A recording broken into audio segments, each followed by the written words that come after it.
Who are you looking for? Someone who has no one else to help her.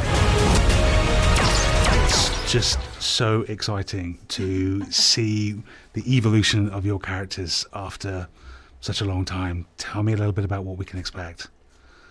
Wow. They're very different. It's been, 20 years. They're 20 years more mature. They're 20 years more life experience. For Seven, she had 4 years outside of the collective the last time we saw her. And all of it was on Voyager, basically. So both of them, I think, have been through a lot of bad stuff in the last 20 years. They've seen a lot of darkness, which has affected them. Seven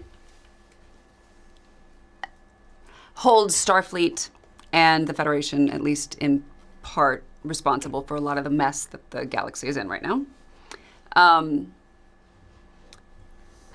And sees Picard as partly a representative of those institutions at first. She's been working, what can I say? She's been working with the Fenris Rangers, which is sort of an independent sort of peacekeeping or law enforcement sort of organization, trying to keep what peace they can, or some order in the mess that everybody's in. It's interesting. Well, it's interesting hearing you say that because it's to a point about our individuality.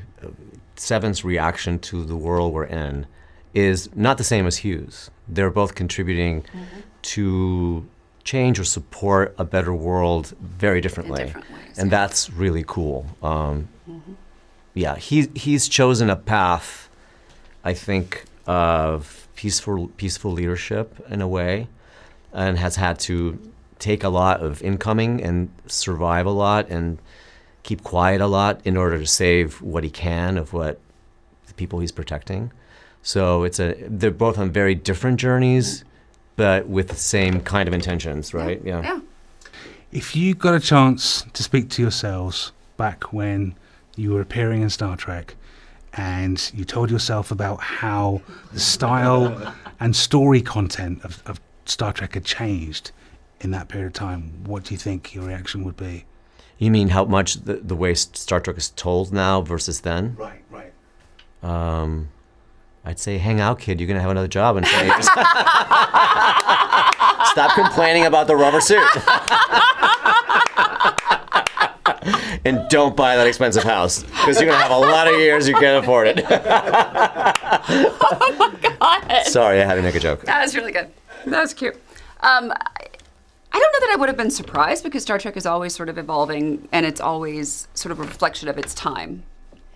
And this one is very much a product of our society now and what's happening in the world now. Well, storytelling was very different on television back then. You didn't have streaming. People didn't binge a show in one sitting. They liked having encapsulated stories. This is like a giant movie, which is very in trend to like Game of Thrones or any of the shows that are streaming now that are one long story. And This is very cinematic. yeah, so working The on scope that, and the storytelling. I would say working on that as an actor is really fun, because you're not kind of, with episodic, you're kind of having to go back to square one, day 5 on the starship.